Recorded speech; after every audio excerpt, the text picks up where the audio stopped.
We can edit that out!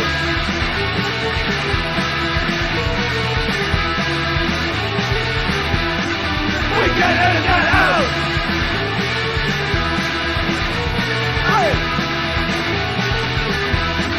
We can edit that out!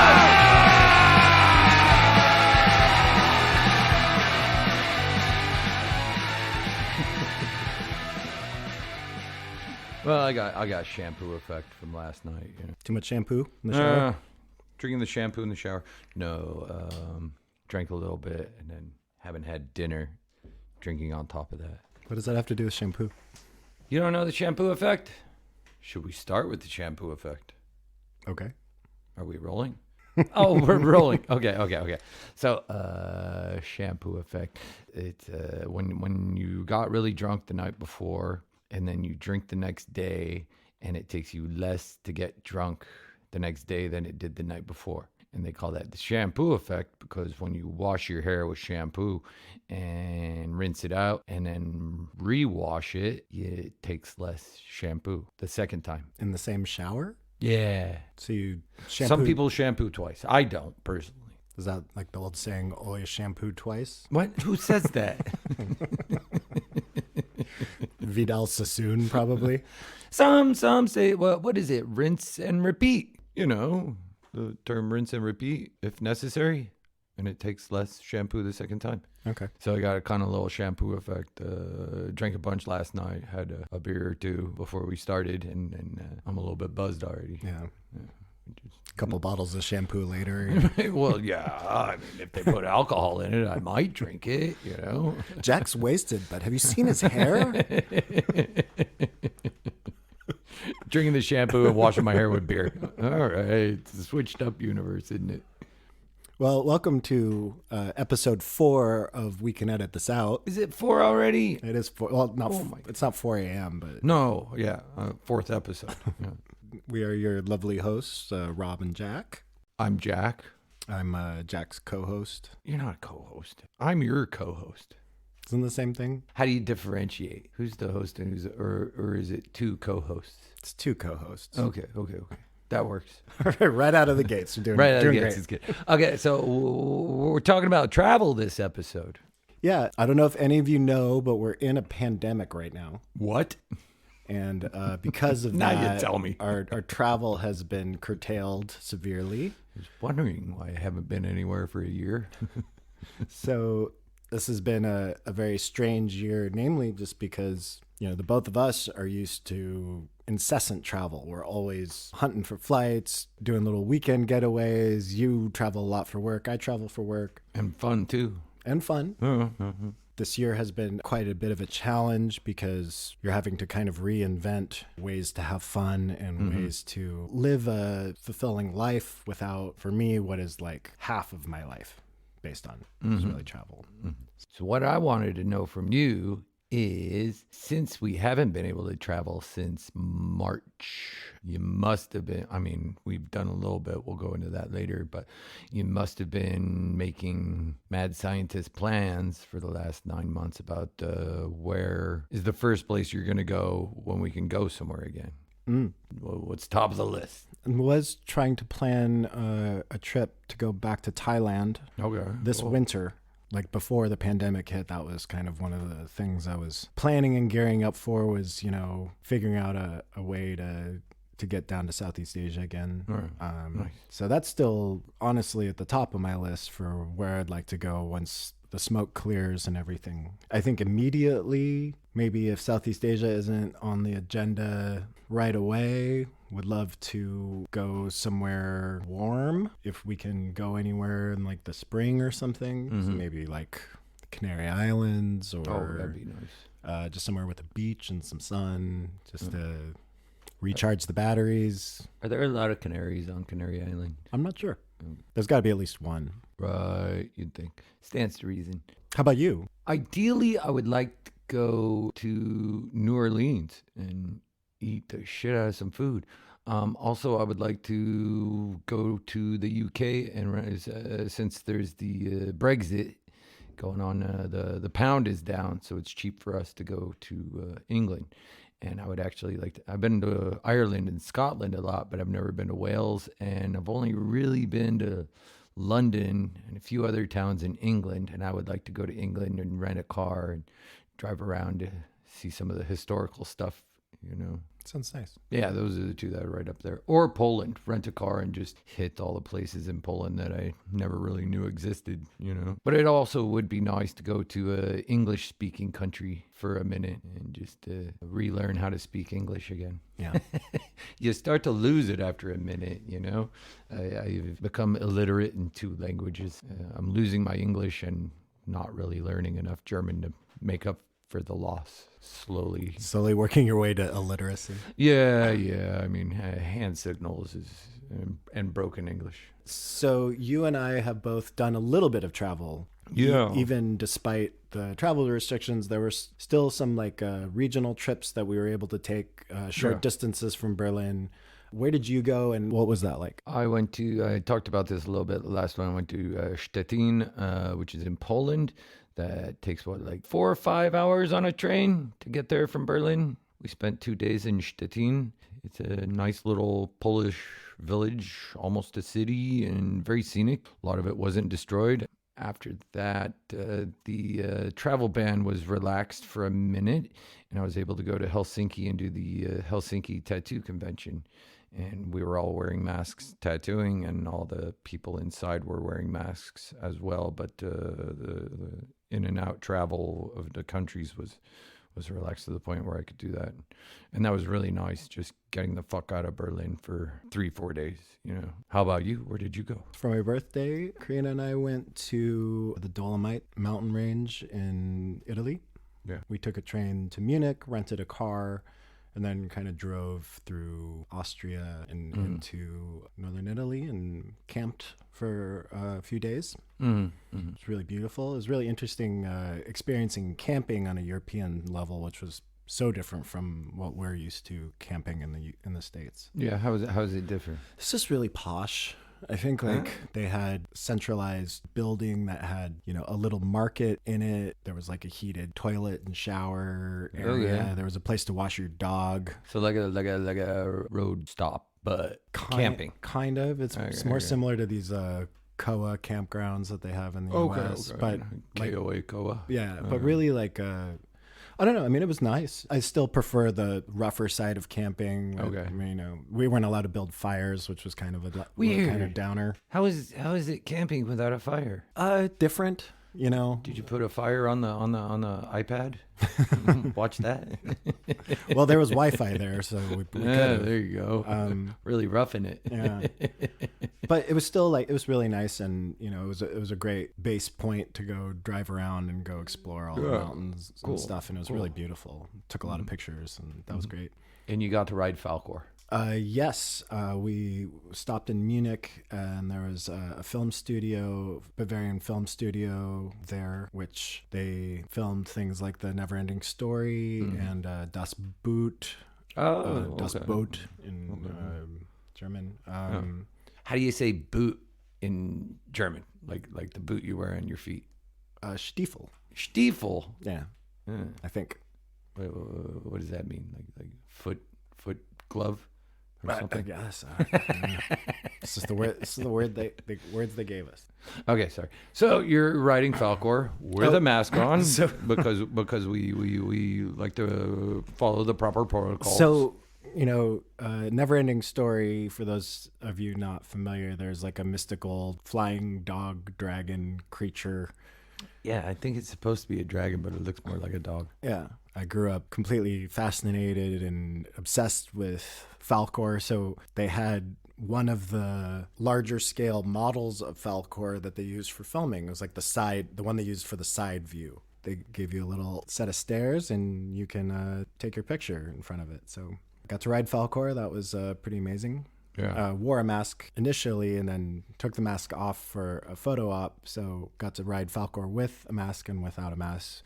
Pretty much the same experience, but was it like a bucking bronco at a country western bar? Did it move? It didn't move at all. It was just stationary. But it was in front of a green screen, and you can like superimpose, you know, your own backgrounds there, and I don't know, it's kind of fun. The only other travel I really did was my band Totenwald played a small private party gathering at our friend Woodruff's farm. Woodruff is a guy who lives in the outskirts of Wrocław in Poland, and he runs a label and enterprise called Return to the Batcave. He also does a festival, and so he had this barn in the backyard of the farming land, and built this really beautiful stage. It had like 5 bands play, and it was like the closest thing to a concert and a party gathering that I think I had this entire year.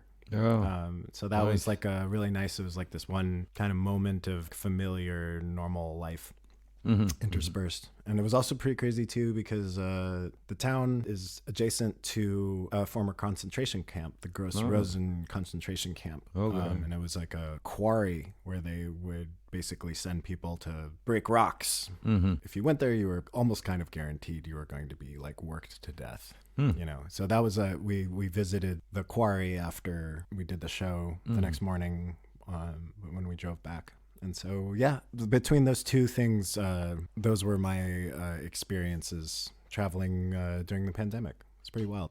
Yeah, it's nice to, even though we have been, under lock and key for the last 9 months, to have had the ability to step outside of it, even just a little bit, Yeah, we took little like trips to Spandau and stuff, and yeah, you and I did. Then we went foraging for mushrooms a couple times. Yes. And this is like a totally new experience. I think it's much more common for people that grew up in Western, Eastern Europe to have this sort of tradition of going out in the fall foraging for wild mushrooms. So it's something that was a nice experience when we got to learn, a little bit of the science of why certain edible mushrooms grow in certain places. And right. Also just kind of a nice experience going out in a woodsy forest and hunting around the ground. And when you find mushrooms, it's actually like really quite exciting. There's a special way to cut them down, and then you take them home and make some food. It's quite nice. For those wondering, we weren't actually looking for psychedelic mushrooms. We were looking for the kind of mushrooms you'd put in pasta or soup. Yeah. I kept wanting to find the psychedelic ones, but nobody would tell me what they look like. But by the second time we did that, I remember being quite sick of eating wild mushrooms by then. Julie was kind of bummed when I told her that. Yeah, can we not do this again? It's nice, but they're kind of slimy. The texture is... After a while, it gets kind of hard to eat them. Yeah. Much. I think if you grew up in that sort of wild mushroom sort of adventure lifestyle... It's a real treat, but for me, it was like, oh, okay, cool. That's some slimy fungus. In any of the respective small-scale traveling that we did during this whole time, were there any like standout experiences that were really like super different aside from just wearing masks? No, because I'd been to Helsinki many times before, so that was just like going down the block for me. Did you fly to Helsinki? Flew, yeah. How was the flying? It was fine. Everybody wore a mask, except one guy that was a few rows down, but he just pretended to sleep the whole time, so they didn't bother him. There's always one dickhead at every bunch. How about you? Anything stand out? Mine was pretty tame. Yeah. I mean, on our way back to the train station in Munich, we were running late, so I had to run for the train. Really? Surprise. Okay. But you still made it. Still made it. I will say, wearing a mask on a hot train for 6 hours, maybe not the greatest experience. Yeah. But it was fine. Like it's a small inconvenience to actually still be able to move small price around. to pay. Yeah, in the camping scenario too, whenever you were in any of the common grounds, you had to, wear a mask when you went inside anywhere, went to the bathroom and stuff. And people were mostly respectful. I heard a lot of stories about a lot of people not wearing masks traveling, but except for the one guy on the plane, and that was hour-long flight. He's pretending to sleep, so at least he's not blowing his germs all over everybody. He wasn't snoring real loud, whatever. As mundane as both trips were, it was still great to get outside of where we're living. Yeah, for sure. But I do miss a good road trip. That's probably been possible. You guys road tripped for your camping trip, but Yeah, I haven't taken. I can't remember the last time I took a fucking like proper road trip. You know? What's the last road trip you were on that? Fuck, I don't even know. I can't even remember. Since I travel a lot for work, usually just fly to one city, work, and then fly out of it, and don't really get to rent a car and explore too much. So we didn't really rent a car in Vietnam at all. You actually, as people from the West, we couldn't rent a car in Vietnam because it's still technically a communist country, apparently. Interesting. Oh, I I didn't imagine know renting a car, driving around in some place like Ho Chi Minh City would be a nightmare. No, yeah. Even walking across the street was an intense experience.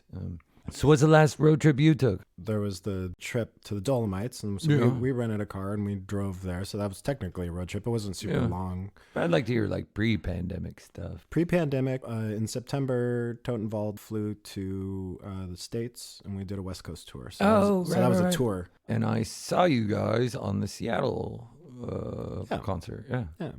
But touring and travel are always two slightly different things. It's an interesting dichotomy between the two because, you know, with touring, you're basically not really seeing a whole lot. Like you're in the van, and then you get to the city. Right. Maybe you grab a bite to eat, you play the show, party or whatever, and Mm-hmm. then the next morning you're up and you're off and doing it again. So you don't really get to do a lot of sightseeing, but you're performing the entire time. So you Right. have a completely different dynamic than just a general road trip where you're just off looking at stuff. And Right. you know, I like both. I love touring. I think it's an amazing experience. Meet a lot more people touring. You meet more people just because you're playing shows and you're hanging out with people. People want to and meet you meeting when other you're bands. When you're traveling, people don't want to meet you. Yeah. Oh, you're a tourist? Fuck off. Get Yeah. out of here. Oh, you're going to play? Now we want to meet you. Yeah, Like, exactly. Oh, you didn't say that when I was here before on vacation. Right. Touring is also really weird too because there's like this inherent stress level that is associated with it. There's Yeah, of anxiety about playing shows, about making Yeah. enough money, whether or not the band is getting along with each other. You've got the stress about making it to shows on time. It's basically work and performance mixed together with Little bit of sightseeing. Yeah, but at least on our tour, we got to see some stuff. Went to the beach in San Diego. We took them to Hollywood Boulevard and took them around See Seattle. the stars on the sidewalk. Yeah, and took them to Portland. Cool, So we cool, had cool. enough downtime to where we were able to like go get a burrito in the Mission District in San Francisco. Oh, and, lovely. You know, took them to Trader Joe's, which they all fell in love with. Yeah, of course. So yeah, I don't know. It was cool. Cool, Those are my last road trips. Yeah, those are both good. I feel like you did a road trip in the South last year. Did you drive around? No, we flew. It was mostly flying. Yeah, we flew from Berlin to Seattle, and then from Seattle to New Orleans, and then back to Berlin. Yeah. Okay. Can't remember the last time I was driving a car. I'm usually always the guy road trips who drives. I just like driving. Everybody else doesn't look forward to a road trip for all the driving. Me, you put me in the seat, and I just hit the gas. And 6 hours later, when the tank's running out, I can pull over. You know, I don't give a fuck. I just like to just straight up drive. Do you know? like to be purely in charge of the music when you drive? No, I honestly, I like to be the driver, and then the navigator is also the DJ. That's my perfect road trip, you know. What's your favorite driving music? Favorite driving music? Oh, I don't know. So many good ones. The Equals comes up a lot. They're an old beat band from England, 60s. One of the guys went on to do, got kind of famous in the 80s, Electric Avenue. His name was Eddie Grant. Just because it's fun, you can sing along. Rose Tattoo is always good on a road trip. Me and Euless and Eva and Julie, we did a road trip in Greece quite a few years ago. We played a lot of Rose Tattoo. Yeah, Greece is a real nice country to road trip around because it's I mean, people call it the cradle of civilization. Okay, well, whether I agree with that or not, that's neither here nor there. It depends on what your definition of civilization is and cradles. But you drive around and you look around at the countryside, and it's like, yeah, okay, that makes sense why people would settle here and start a life and invent democracy and everything else that came out of Greece. It's really amazing countryside and very fertile, I guess. I think when you have a place as fertile as that, what do you got? You got any anthropological? No, just shaking your head. Okay. You're just going to let me run with this right into a wall. I'm going to let you run with this. Yeah, but I hit a wall. Oh, can you help me up? No. I did one of those online quizzes out of boredom a couple days ago. What's an online quiz? It's a quiz you take on the internet. Well, I mean, I know that, but like, is it one of those ones where you click the picture and it tells you what Star Wars character you were, or what? It was a quiz, and it was like, are you as smart as a 7th grade geography student? No. And I was like, yeah, of course I am. I've traveled, and I took it, and I smacked you down. Oh, it was bad. Yeah. I felt real bad afterwards because geology was never my strong suit in high school. I mean, geometry. Also different. Wait. No, geography. We're talking about geography. La. Oh, snappy banner. Yeah. Well, that's why people are tuning in for this, not the education, but the snappy banner. Yeah, I'm pretty sure no one's listening to this. Do they tune in? No, you don't have to tune in. Well, you have to have Wi-Fi, so that's a bit of a tune. I think you tune into a podcast for sure, or you download one at least. But you're, I think tuning in is just diverting your attention into something. Okay. I think everyone is kind of faced with a similar battle of having to reinvent fun.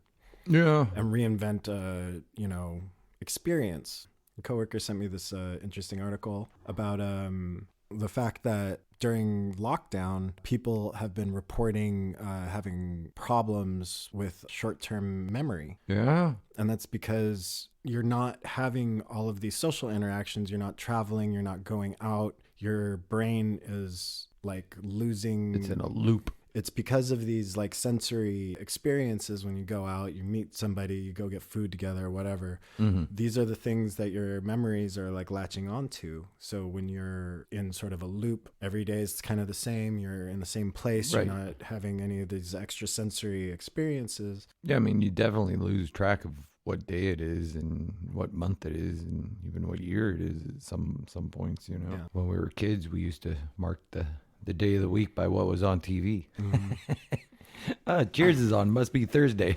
So during the pandemic, do you have like a regimen? Do you have like a self-care kind of like situation that helps keep you above the water during all this? Yeah, I try and wake up and take a shower and shampoo my hair only once, and then I condition. I was running a lot. I pulled a muscle in my leg a couple weeks ago. Haven't been running since then, just trying to heal up a little bit. I drink and I don't drink, but I usually don't drink until after dinner. I think that's a pretty good rule of thumb, How about you? You got a routine? Yeah, it gets dark here at like 3:30 p.m. So I try to make an effort to wake up as early as I can. Mm-hmm. I go run about 5K in the morning. Yeah, good. Ride my bike down to a lake, run 5K around the lake, ride the bike back. It's collectively about an hour and a half of exercise. Yeah, that's good.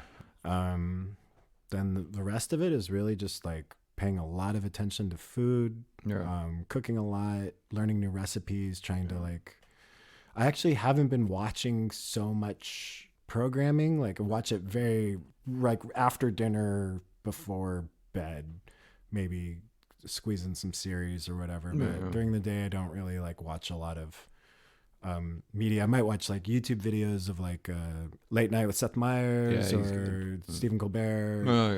Try to get some news funneled in that way. While I'm running, I listen to podcasts. Do you listen to this one? Well, we've been recording it, so I haven't really listened to it. Will anyone listen to this? Probably not.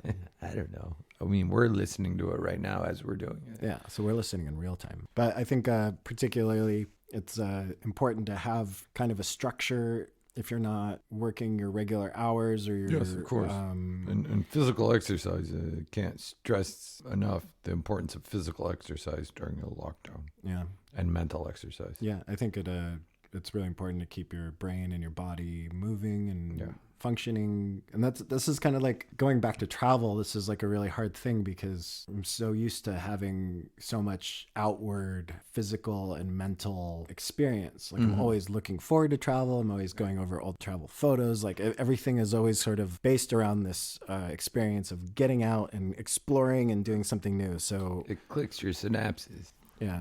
So we've been doing some regional travel where, okay, we can't leave Germany. Let's go to Spandau. Let's go to Potsdam. Yeah, let's go exactly. to some nearby places, kind of explore what they have there, get some food. Right. We can still take a train for, hour and a half and be in a slightly different city than Berlin. So yeah, exactly. Check that out, Makes you feel like you're still getting out in the world and doing stuff, even though your destination might be slightly more mundane than you would like it to be.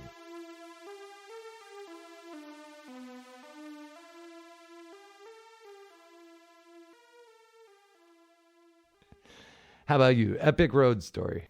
A lot of them are really tour related. Most of the traveling I did was usually by flying. Road trip wise, most of my road trip adventures have all been touring. One that comes to mind in particular was in 2005. I did a full U.S. tour with Countdown Armageddon, and we were shamelessly plugging your band. Just kidding. Shamelessly adding context to the story. I know. I'm kidding.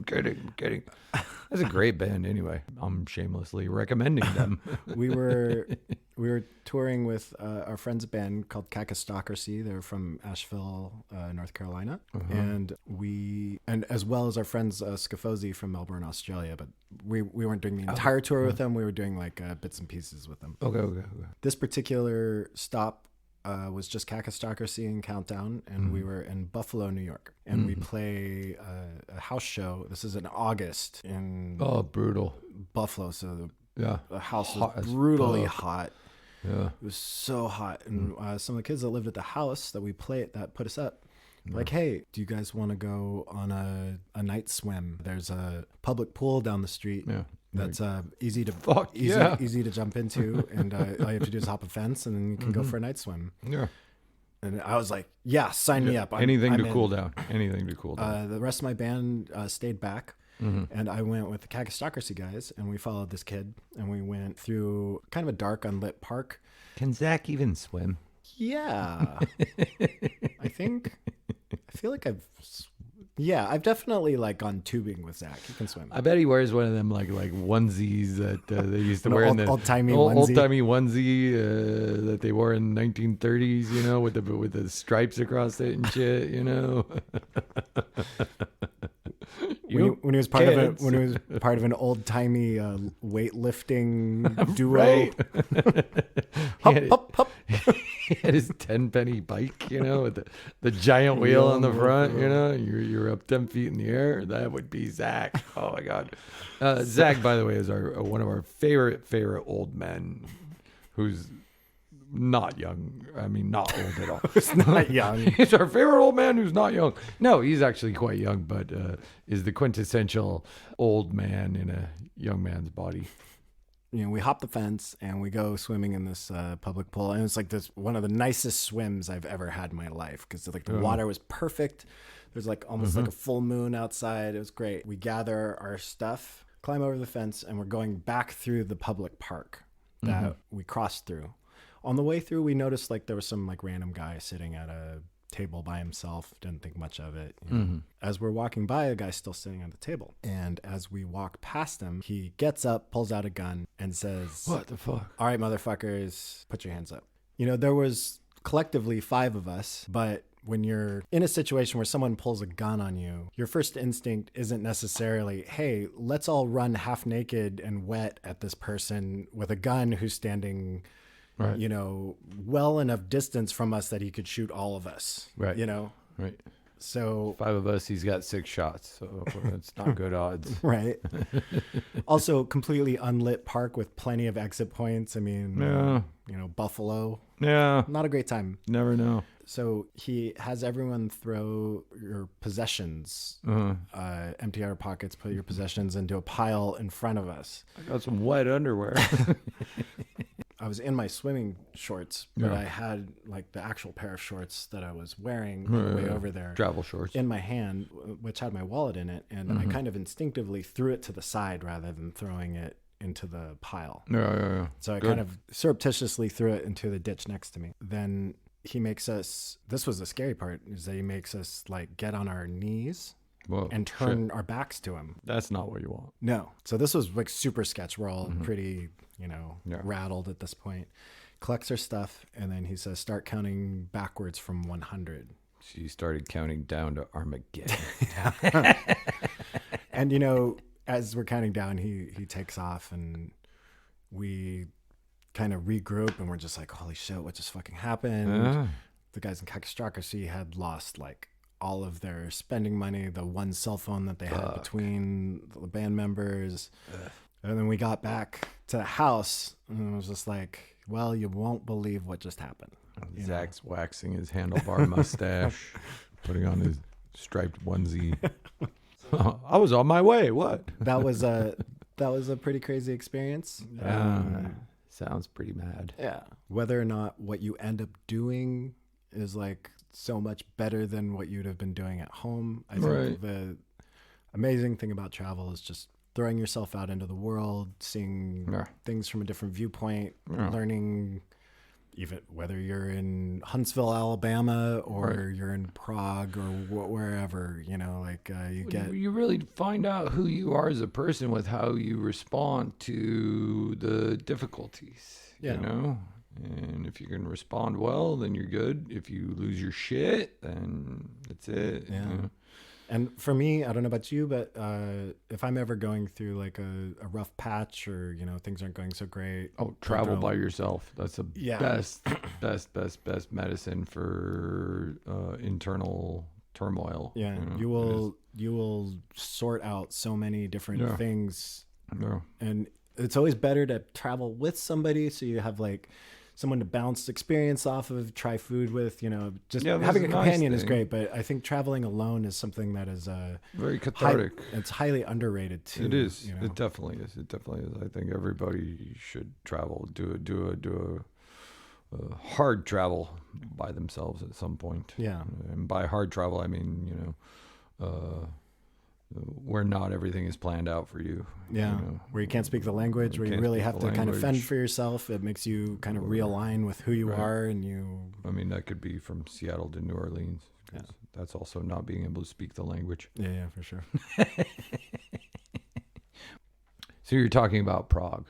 Prague's a fascinating city to travel to and look around. Beautiful architecture, super cool people. Not much English there, so it can be difficult still, even though it's very close to where we live now, which is easy for us to get through and get by at this point. See, to me, Germany is not even like a foreign country anymore, you know, but we can take a 2-hour road trip to Prague, and it really is, again, like being in a foreign country, because everything is so, I mean, you really can't read the street signs, you know. Yeah. What's the Z with a hat on it? How does that even fucking translate into any sort of vocal pattern, you know? We've had some pretty crazy experiences in Prague together. We have. There's one in particular that comes to my mind. Yeah, so, yeah, I knew this was going to end up there. What do you got? In 2001, a group of us from Seattle, Brandon, Kyle, who's no longer with us, Jack, your partner at the time, Jamie. The Hobbit, what was his name? Patrick. Patrick was a guy we met. He was from Boston. So we just kind of kidnapped him. Yeah. We were good at kidnapping people, always. Yeah. So we go to Prague, and I mean, in a friendly way, not in a... yeah. And we're staying in a sort of pension hotel kind of deal. And the guy, we were broke as we were fuck. very broke. And the guy at the counter was very strict about how many people were supposed to be in the room. Right. So, Because we basically just rented one room for the night. so two people went in to rent the room, and they wanted to get the rest of us in there. Yeah. So we get the room. We kind of sneak some of our bags and stuff in there. Mm-hmm.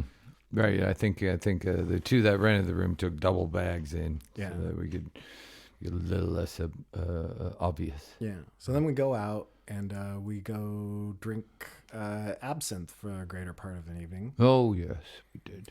And at one point, I started getting tired, and I was like, "All right, Absinthe kind of makes you tired. yeah." I mean, it definitely can. Sometimes it's like, an amphetamine where it jumps you up, and sometimes it just drags you down quick. Yeah. Sorry. So, and I was like, "All right, well, I'll volunteer to head back into the room and get it opened up so that we can figure out how to sneak people up the stairs past reception into the room." I'm thinking that there was not going to be someone very closely watching the door, which there was. So I went in, and, course. he's like, "What room are you staying in?" Blah, blah, blah. And he's like looking at the papers. He's like looking at me. He's like, "Okay." I'm like, "All right." So I get back into the room, and I think we had I think we had determined some sort of signal that we were going to give if the door was clear. Right. I can't remember what And the signal so was. I heard you guys call from the sidewalk. Ooh, ooh. Everyone's wasted. I'm barely able to form sentences. Yeah. And I opened up the window and I was like, "He's down at the front. Mm-hmm. It's too dangerous to try to Right. go in." Because I think it was going to throw the keys down and then people were going to slowly make their way up. Right. So what ended up happening was, instead of going through the lobby and up the stairs, the room was on the second floor. Mm-hmm. So why not scale the side of the building and crawl in through the fire escape Makes total sense. while blacking out on absinthe? Well, blacked out on absinthe. So that's kind of what happened. Everyone sort of shimmied up like some sort of drainage pipe if you or fall, something. it's not gonna hurt. Shimmied up a drainage pipe. Everyone is cackling, laughing under their breath. Yeah. And we get back into the room, all of us successfully. Yeah. Had a couple hazy goodnight beers. Yeah. And then the next morning was the best part, because all of us kind of passed out without any kind of sense or abandon. Patrick found his way into a wooden wardrobe that was in the room. Yeah. And he was He's a small guy. he was a little shorter, so he actually fit in there comfortably, and he slept. So first thing, I was walking around the room, there's just dead bodies laying everywhere. in a cupboard. Jamie was passed out in the shower, it was just a train wreck. And I was like, "Where's Patrick?" And then I see the creak of the door open, and I open it up, and he's all cuddled up in there, and I was like, Hello. I was like, shut the door. It's he slept in the wardrobe, and he looks up and he's like, "Somebody had to." And so the Perfect best part of response. this is okay, it's checkout time. We're like, "Okay, how are we going to do this?" And we're like, obviously not gracefully. So we put on our bags. I think we all just stormed out the door with a catch as if you can kind of attitude, I think I went first, dropped the keys off, "Oh, thank you very much." And then Yeah. everyone started piling out, and the guy at the counter is seeing all these people coming down the stairs and Clown car style. looking at the paper, looking up, looking the back down at the paper. Fuck. Yeah, that's good. That was awesome. Classic. I miss traveling. Yeah, I know. I miss doing stupid shit like this on a regular basis. Exactly. I mean, okay. So this begs the question, because back then, these memorable stories is when we were just doing it hand to mouth style backpacks. I mean, everybody always laughs about Americans backpacking Europe to find themselves and shit. I mean, we weren't necessarily trying to find ourselves. We were just trying to find a good time, But there was something very, very memorable about all these times where we had no money and made it happen, compared to now that, I don't know, both of us do all right in our working life to where to me, I wouldn't have to sneak into a hotel room anymore. I would just say, fuck it, let's just rent one big enough for all of us. I don't give a shit, whatever. And I think that has lost a lot of the danger of it and a lot of the unexpected. And I think the unexpected is where a lot of the stories happen. So sometimes I think, am I reminiscing about the old times about traveling, or am I reminiscing about the old times about traveling with no fucking money? You know what I mean? It's an interesting kind of thing. It's like, well, where are we now? Okay, I think that's what I'm getting to. I'm sorry, it was a real wind up to get here, but will stories like this still happen to us now that we are comfortable and we travel, compared to where we were not comfortable and we still traveled anyway? I think it's also a matter of age too. Like, we don't travel the same way that we used to. No, I mean, I wasn't blackout drunk all the time. I wasn't all the time anymore. Okay, wrong. I think that's the shampoo talking. Yeah, that's the shampoo talking. Ugh, that shampoo was high proof. I mean, but I do see what you're saying about, like, there's a tendency to romanticize some of this stuff, particularly as you're getting older. No. I think what makes up for it is that we have the ability and the resources to travel and do a lot more different stuff than maybe we did back then. Yeah, exactly. Maybe we're not piling 9 people into the hardwood floor of some poor guy that lives in an apartment. We're actually like spread out, and we kind of have our own space and comfort when we travel. But I think the stories will just happen regardless. I mean, we were just in Vietnam 2 years ago. 2 years. Oh my God, you're right. Yeah. Well, this year went by so fast that. Yeah, I know, right? It goes by slow when you're in it, but then when you look back, it went by super fast. Yeah, that's right. It was 2 years ago. The first lockdown happened really fast, but I remember at the time, like, fuck, could this go any slower? But when we got to the other side of it, when rules got relaxed for a minute during the summer, it was like, oh, fuck, that almost didn't even happen. Yeah. And I feel like we're in the same thing. Like, every day is like, fuck, I have to fill up another 16 to 18 hours of finding something to do, And it seems super slow, but then I realize when we come out on the other side, we'll still look back and go, fuck, that happened so fast. What? Yeah. But time being relative. But what I was saying is, like, we were just in Vietnam not too long ago, and even traveling as older people, we still had crazy experiences, and there was all sorts of, insane things that happen. It's just they're on a different. I broke my foot on a moped. Trying to pop wheelies and. No, I wasn't trying to pop wheelies. It was very rainy out, and I was going down a slick downward hill. And I like to refer to the last 10 years of my life as a slick downward hill. Cheers. That's the sound of cheersing. And so the day after I broke my foot, I was having a really hard time getting out of the hotel we were in, because it took me a minute to put on a sock and put on a shoe and get out the door, and everybody had already piled out the door and ran to the bus that was taking us to the next city. And I'm hobbling along like really badly. So the only answer to get me to the bus on time was to ride on the back of a moped. So it was like a double-edged sword. It was like, not only are you on a moped, you're also on the back of a moped. So I got to the bus with everybody looking at me, and I'm like, please forget about all this. And all our friends, they don't give a shit. They're like, why are you even tripping? And he was like, because I used to run with this biker gang back in Seattle, and this would be the most embarrassing thing you could possibly ever do in front of this group of guys. So it's also one of those things where you're forced to do something that you would normally never do.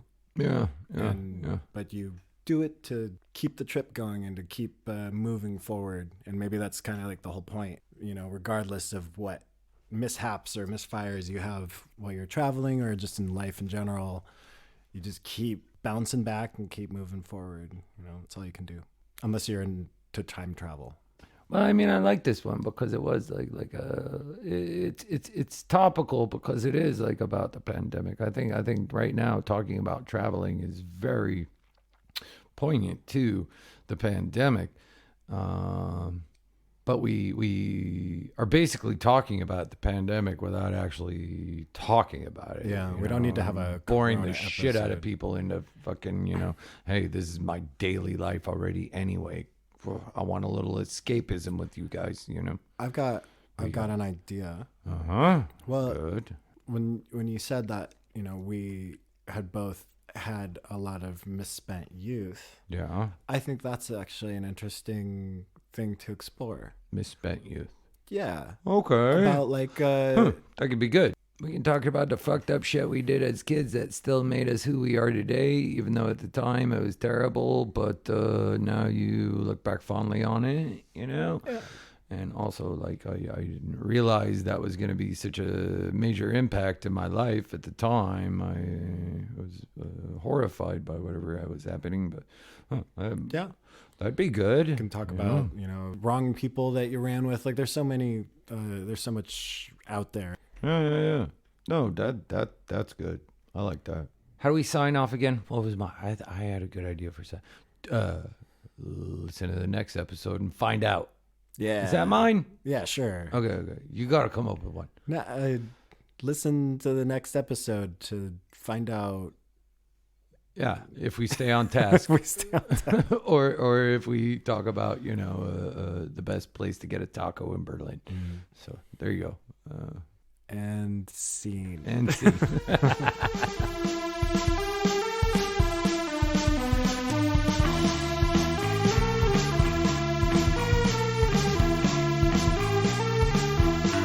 We can edit that out!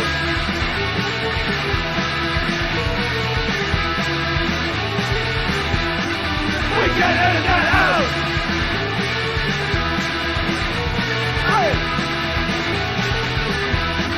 We can edit that out! You waiting for me to start? I'll start. Hey kids who are actually over 18, if you want to follow us on Instagram, our Instagram is We can edit that out _podcast. So on Instagram we can edit that out _podcast. right. How do you underscore something? Like I didn't score enough. I underscored it. It sounds self-defeating. You can also find us on Facebook. Right. We can edit that out. Am I supposed to say something else? No, I mean you did great. Hey, and our email is we can edit that out podcast at gmail.com. Try that one more time because I can't read your writing. it's WCETO. Oh, right. Okay. How did I read a whole fucking sentence out of 4 words?